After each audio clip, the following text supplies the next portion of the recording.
জাতিসংঘ বা জাতিপুঞ্জ United nation অতি সম্প্রতি বাংলাদেশের বিষয়ে একটি বিস্ফোরক মন্তব্য করেছে। জাতিসংঘের যে সকল খুব গুরুত্বপূর্ণ অঙ্গ প্রতিষ্ঠান রয়েছে তার মধ্যে তাদের যে মানবাধিকার সংস্থা, সেই মানবাধিকার সংস্থার যিনি প্রধান তিনি অতি সম্প্রতি একটি বিস্ফোরক মন্তব্য করেছেন, মিস্টার তুর্ক। তো এই ভদ্রলোক যেটা বলেছেন সেটা হলো, যখন জুলাই আগস্ট আন্দোলন চলছিল, বিপ্লবের প্রস্তুতি হচ্ছিল, তখন সেনাবাহিনী যেন গুলি না চালায়, এবং সেনাবাহিনী যদি গুলি চালায় তাহলে তাদেরকে জাতিসংঘের যে শান্তিরক্ষী মিশন সেখান থেকে বাদ দিয়ে দেওয়া হবে, এরকম একটি চাপ সেনাবাহিনীর উপর প্রয়োগ করা হয়েছিল। এবং এই কথার ফলে আমাদের যে রাজনৈতিক অঙ্গনে রীতিমতো বিস্ফোরণ তৈরি হয়েছে। এর কারণ হলো যে আমরা যেভাবে ম্যাটিকুলাস ডিজাইনের কথা শুনছি, সেই ম্যাটিকুলাস ডিজাইনটা আসলে কি আমরা এখনও বুঝে উঠতে পারিনি। আমরা যে যার মতো করে বর্ণনা করছি যে এই ম্যাটিকুলাস ডিজাইনের পিছনে অর্থ ছিল, এর সঙ্গে আমেরিকার এফবিআইয়ের কর্মকাণ্ড ছিল, জো বাইডেনের ডিপ স্টেট পলিসি ছিল, এমনকি ভারতের কাউন্টার টেররিজমের যে অংশটি আমেরিকার সঙ্গে এবং মোসাদের সঙ্গে একত্রে কাজ করে, তাদের একটি ইনভলভমেন্ট এখানে ছিল। আমরা এখানে যে সকল গোলাগুলি ব্যবহৃত হয়েছে, অনেকে নিহত হয়েছে, এখানে যে বোরের অস্ত্র ব্যবহার করা হয়েছে এবং যে মানের গুলি ব্যবহার করা হয়েছে, এটি বাংলাদেশের সাধারণত পুলিশের কাছে এটি নেই।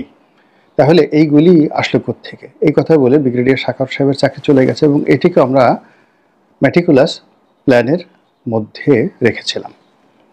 দ্বিতীয়ত, আমরা এই সময়টিতে যারা এই বিপ্লব করেছে ছাত্র জনতা, এক পক্ষ মনে করেছিলাম যে এরা আকাশের আবাবিল পাখি, এরা তাদের জীবনকে ঝুঁকির মধ্যে ফেলে কোনো রকম স্বার্থ ছাড়া দেশপ্রেমে উদ্বুদ্ধ হয়ে তারা এই জাতিকে শেখ হাসিনার কবল থেকে রক্ষা করার জন্য এগিয়ে এসেছে।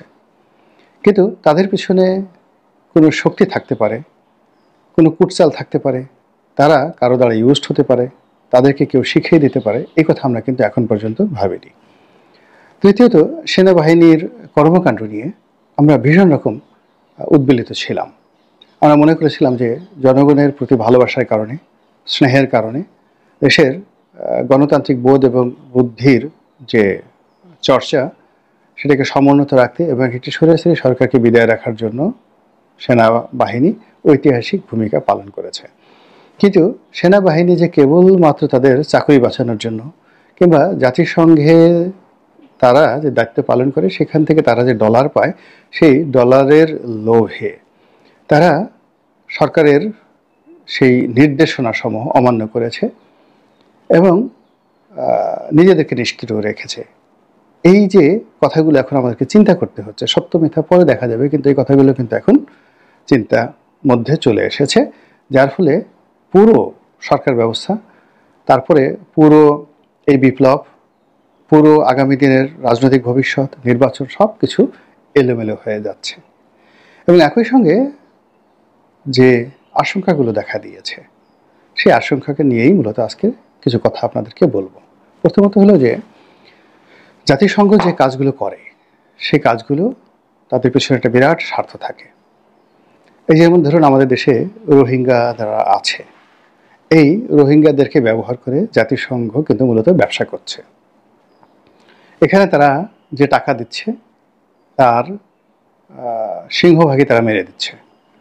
অর্থাৎ এই রোহিঙ্গারা বাংলাদেশে আছে, তাদেরকে দেখিয়ে বিশ্বের বিভিন্ন দেশ থেকে তারা চাঁদা আদায় করছে, ডোনেশন দিচ্ছে, 80 টাকা নিজেরা মেরে দিচ্ছে, গাড়ি বাড়ি আসা যাওয়া, প্লেন ভাড়া, চার্টার প্লেনে করে বাংলাদেশে আসছে, আবার এখান থেকে হেলিকপ্টারে করে তারা যাচ্ছে। তো এখন একজন কর্মকর্তা, জাতিসংঘের একজন কর্মকর্তা, তো যারা শরণার্থী বিষয়ক কর্মকর্তা, মানবাধিকার বিষয়ক কর্মকর্তা, এরকম আরও অনেক কর্মকর্তা যারা আসেন, তো এরকম একজন কর্মকর্তার পিছনে ধরুন 1 কোটি টাকা খরচ গেল, আর তিনি এখানে দিয়ে গেলেন 50 লাখ টাকা, এসে 50 লাখ টাকা দিয়ে গেলেন। এরকম ঘটনায় কিন্তু রোহিঙ্গাদেরকে নিয়ে ঘটছে, এবং এই রোহিঙ্গা সমস্যার তারা সমাধান যদি করে তাহলে তাদের এই ব্যবসাটা বন্ধ হয়ে যাবে। দ্বিতীয়ত, তারা কিন্তু এই যে করোনা নিয়ে ব্যবসা করে, ভীষণ রকম করোনা নিয়ে ব্যবসা করে। তৃতীয়ত, তারা পরমাণু, তাদের একটা কমিশন আছে, ইন্টারন্যাশনাল অ্যাটমিক কমিশন। এই কমিশনের মাধ্যমে বিভিন্ন জাতিকে ভয় দেখিয়ে যে তোমাদের দেশে তোমরা পরমাণু গবেষণা চালাচ্ছ, কাজেই তোমাদের উপর এম্বার্গো দেওয়া হবে, এই ভয় দেখিয়ে তারা কিন্তু কোটি কোটি নয়, মানে বিলিয়ন বিলিয়ন ডলার ঘুষ খায়। কখনো সরকারিভাবে, মানে জাতিসংঘের ফান্ডে টাকা দিতে হয়, কখনো ব্যক্তিগতভাবে জাতিসংঘের যারা কর্মকর্তা তারাও কিন্তু এই টাকা গ্রহণ করে। ফলে জাতিসংঘ সাধ্য তেঁতুলের বেশি নয়। এটি সাম্রাজ্যবাদী শক্তির একটা হাতিয়ার, তৃতীয় বিশ্ব এবং দ্বিতীয় বিশ্বকে দমন করার জন্য এবং প্রতিপক্ষকে দমন করার জন্য। আরও যদি স্পষ্টভাবে বলি যে এই জাতিসংঘের পুরো মেশিনারিজটি হলো মার্কিন যুক্তরাষ্ট্রের হাতিয়ার। তারা এই হাতিয়ার ব্যবহার করে কখনো ইরানের বিরুদ্ধে নিষেধাজ্ঞা দেয়, কখনো আসাদের বিরুদ্ধে নিষেধাজ্ঞা দেয়, কখনো সেই হাইতিতে সৈন্য পাঠায়, কখনো তারা এই প্রতিষ্ঠানটাকে ব্যবহার করে, ন্যাটোকে ব্যবহার করে তারা বিশ্বে যুদ্ধ বাঁধিয়ে দেয়, কখনো কখনো কোনো দেশের সহায় সম্পত্তি তারা সেখানে লুটপাট করে নেয়। বোঝার চেষ্টা করুন, এখন তারা ইউক্রেনকে নিয়ে যে খেলা খেলছে, পুরো দেশটাকে তছনছ করে ছেড়ে দিচ্ছে। পৃথিবীর যে কয়টি সভ্য এলাকা রয়েছে এবং খনিজ সম্পদে পরিপূর্ণ, যেটিকে স্বর্গভূমি বলা যেতে পারে, সেটি হলো এই ইউক্রেন। সেই ইউক্রেনকে তারা যুদ্ধের মধ্যে ফেলে দিয়েছে। এখানে জেলেনস্কিকে ক্ষমতায় বসানো থেকে শুরু করে তাকে রাশিয়ার সঙ্গে যুদ্ধে ঠেলে দেওয়া, পুরো কাজটাই করেছে ইউরোপ এবং আমেরিকা। এখন সেই কাজ করে তারা পুরো জাতি এবং ভূখণ্ডকে এমনভাবে তারা জিম্মি করে ফেলেছে যে তোমাদের দেশের যত দুর্লভ খনিজ সম্পদ রয়েছে, সেই দুর্লভ খনিজ সম্পদ এখন আমাদেরকে দিতে হবে। একমাত্র আমেরিকাই এটা চাচ্ছে, $500 বিলিয়ন। আমাদের রিজার্ভ এই মুহূর্তে যদি $25 বিলিয়ন হয়, তাহলে তারা $500 বিলিয়ন এই সমপরিমাণ খনিজ সম্পদ তারা ইউক্রেন থেকে নিতে চাচ্ছে। এবং এই কাজ করার জন্য তারা জাতিসংঘকে তাদের টুলস হিসেবে ব্যবহার করেছে। এখন সেই জাতিসংঘ বাংলাদেশের ক্ষমতার পট পরিবর্তনে ব্যবহৃত হয়েছে। কাজেই এখানে আগামীতে সেনাবাহিনীর অবস্থা কি হবে, দেশের স্বাধীনতা সার্বভৌমত্বের অবস্থা কি হবে, ভৌগোলিক অবস্থা কি হবে, এই জিনিসগুলো মানে আগামীতে একটা বিশাল অশনীয় সংকট আমাদের জন্য তৈরি করে ফেলেছে। এই কারণে এই সংগঠনটি একবার যে দেশে নাক গলিয়েছে, সেই দেশটিকে সরাসরি জাতিসংঘের বিরুদ্ধে বিদ্রোহ করতে হয়েছে এবং জাতিসংঘের সৈন্যদেরকে মেরে তাড়িয়ে তাদের লাশ টানিয়ে রেখে তারপরে তাদেরকে স্বাধীনতা ঘোষণা করতে হয়েছে। আপনারা তো রুয়ান্ডার কথা জানেন। তো রুয়ান্ডাতে জাতিসংঘ রক্ষী বাহিনী ছিল, বাংলাদেশের সেনাবাহিনীও সেখানে ছিল। তো সেই রুয়ান্ডার যে গৃহযুদ্ধ কিভাবে হয়েছিল এবং সেই গৃহযুদ্ধ থেকে বের হয়ে এখন দেখেন রুয়ান্ডা, তাদের যে নেতৃত্ব এখন Paul Kagame, one of the finest president around the world. তার মতো এইরকম প্রাজ্ঞ, অভিজ্ঞ, যুদ্ধজয়ী নেতৃত্ব পৃথিবীতে বিরল। তিনি কি করেছেন? তিনি এই জাতিসংঘের বিরুদ্ধে যুদ্ধ করে জাতিসংঘকে পরাজিত করে তারপর তিনি সেখানে গিয়েছেন। আজ দেখেন আসাদের অবস্থা, এই জাতিসংঘ তাকে খেয়ে দিয়েছে, সাদ্দামকে জাতিসংঘ খেয়ে দিয়েছে, তারপর লিবিয়াকে জাতিসংঘ খেয়ে দিয়েছে, আফগানিস্তানকে জাতিসংঘ খেয়ে দিয়েছে। আফগানিস্তানের $8 বিলিয়ন আমেরিকা আটকে রেখেছে। তারা যদি মানে তালেবানরা তো আসলে অনেক সভ্য, তালেবানরা যদি সমস্ত আমেরিকান সৈন্যদেরকে জিম্মি করে রাখতো যেভাবে তারা বিজয়ী হয়েছিল, তাহলে এই $8 বিলিয়ন পরিবর্তে তারা $80 বিলিয়ন ক্যাশ পেমেন্ট করে তারপর তাদেরকে সেই জিম্মি ছাড়াতে হতো। কিন্তু তারা আমেরিকাকে বিশ্বাস করে সেই চুক্তি অনুযায়ী পুরো নিরাপদে আমেরিকান সৈন্যদেরকে তারা আফগানিস্তান ত্যাগ করার সুযোগ করে দিয়েছে। কিন্তু বিনিময় কি হলো, যেই মুহূর্তে তাদের শেষ সৈন্যটা চলে গেছে অমনি তারা চোখ উল্টিয়ে ফেলেছে এবং এখন আফগানিস্তানের কেবলমাত্র বৈদেশিক মুদ্রার অভাবে যে মানবেতর অবস্থা যাচ্ছে, সেই মানবেতর অবস্থাকে তারা আরও মানবেতর করার জন্য পাকিস্তানকে লেলিয়ে দিয়েছে আফগানিস্তানের বিরুদ্ধে, কিন্তু ওই $8 বিলিয়ন দিচ্ছে না। এবং পুরো এই যে কর্মকাণ্ডগুলো চলছে, জাতিসংঘের মানবাধিকার কমিশন কোথায়, জাতিসংঘের এই মহাসচিব কোথায়, তিনি কেন আফগানিস্তান যাচ্ছেন না, তিনি কেন বাংলাদেশে আসছেন, এটি হলো প্রশ্ন। এখন কথা হচ্ছে যে জাতিসংঘ যদি বাংলাদেশে এই যেটা মিস্টার তুর্ক বলেছেন যে তিনি তাদের কথায়, তাদের প্রভাবে যদি শেখ হাসিনার পতন হয়ে থাকে, তাহলে এটার বিনিময় তারা চাইবেন, বিনিময় তাদেরকে দিতেই হবে। এখন সেই বিনিময়টা কি?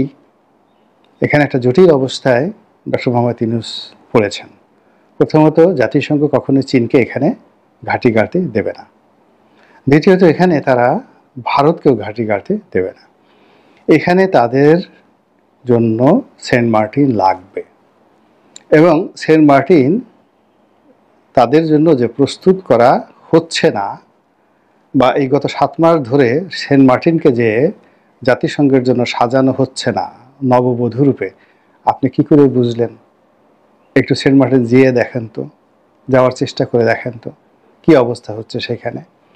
দ্বিতীয়ত, রোহিঙ্গাদেরকে নিয়ে জাতিসংঘের একটা মাস্টার প্ল্যান আছে, মায়ানমারকে নিয়ে একটা মাস্টার প্ল্যান আছে।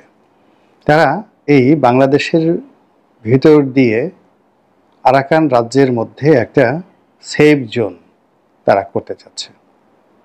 আপনি বোঝার চেষ্টা করেন যে নো ফ্লাইং জোনের মতো যদি একটা সেফ জোন তারা এই রোহিঙ্গাদের জন্য করে ফেলে, এবং সেই সেফ জোনের দ্বারা মায়ানমারের কোনো ক্ষতি হবে না। এর কারণ হলো এই এলাকাটি আলটিমেটলি আরাকান আর্মিদের দখলে চলে এসেছে।